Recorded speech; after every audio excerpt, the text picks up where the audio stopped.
Pernyataan dari sosok habaib ini saya kira menampol para habaib yang ada di Indonesia kali ini yang sudah mulai sok-sokan ingin mengagrep secara nyata di publik harga dirinya, seolah-olah posisinya jauh lebih di atas. Sayyid di namanya, apakah berarti dia seorang sayyid juga?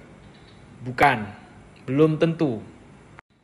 Nasab itu ada di darah, bukan di nama, bukan di wajah, bukan di jubah, bukan di imamah, tapi di darah.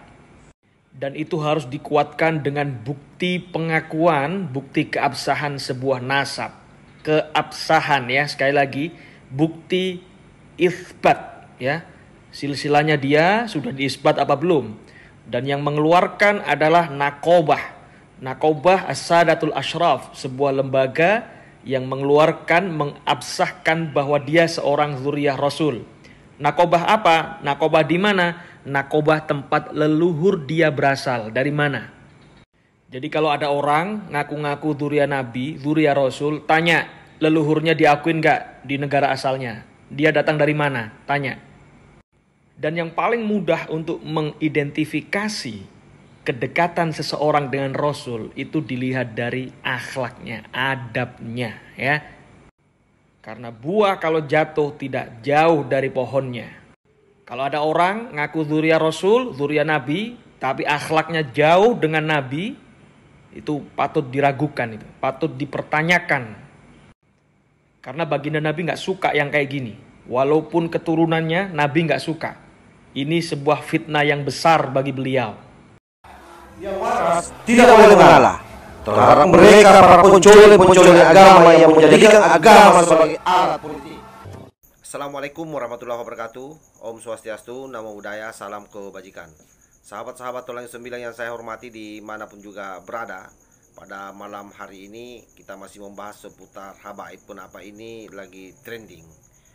Dengan adanya oknum habaib yang sepertinya hanya dirinya lah yang merasa paling dekat dengan Nabi besar Muhammad Sallallahu Alaihi Wasallam, yang belum tentu juga dia adalah suriat Nabi. Beberapa video sebelumnya itu saya kira jelas saya sudah meng-up ada hasil penelitian yang justru kemudian mempertanyakan keabsahan daripada habaib-habaib yang ada di Indonesia hari ini. Nah, termasuk apa yang disampaikan oleh sosok Sayyid yang saya sematkan videonya di awal tadi. Itu jelas nyata bagaimana beliau memberikan penegasan terhadap apa sih sebenarnya itu dan siapa sih sebenarnya itu habaib. Beliau dengan tegas menyampaikan beberapa hal yang menjadi prasyarat sebenarnya orang bisa disebut dengan habaib.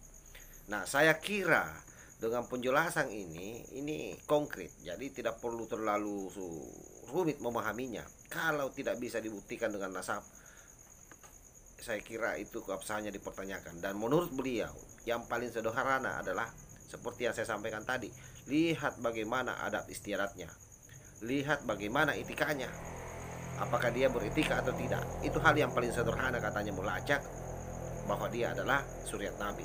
Bahkan kalau kita dengar informasi yang disampaikan oleh Habib Sain, justru mengatakan bahwa ulama-ulama NU itu bagi mereka itu ada di posisi 5, 3 lah paling banter itu. Oleh karena itu, kenapa kemudian kita selalu membahas ini?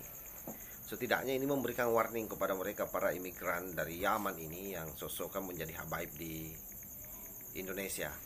Jadi sekali lagi ini oknum ya, jangan sampai lagi digeneralisir, karena banyak juga habaib yang memang betul-betul bisa membumi di Indonesia dan tidak pernah membatasi dirinya dengan orang-orang pribumi dan tidak pernah menganggap dirinya jauh lebih mulia daripada ulama-ulama NU. Nah, ada satu habaib Sayyid yang memberikan pernyataan dan ini menurut saya luar biasa, di mana beliau mengatakan bahwa yang namanya habaib sebenarnya itu harus betul-betul diperiksa nasabnya. Nah, cara untuk melacak nasabnya seseorang itu harus dari negara asalnya. Betul tidak di negara asalnya itu diakui bahwa dia zuriat Nabi? Kalau tidak, maka sesungguhnya dia hanya ngaku-ngaku. Karena bagi dia muka itu atau fisik itu tidak menjamin Begitupun juga dengan jubah, begitupun juga dengan tampilan imamah yang di kepala itu bukan jaminan bahwa dia adalah suriat Nabi. Wallahul muwaffiq ila aqwamit thoriq. Wassalamualaikum warahmatullahi wabarakatuh. NKRI harga mati, Nusantara milik kita.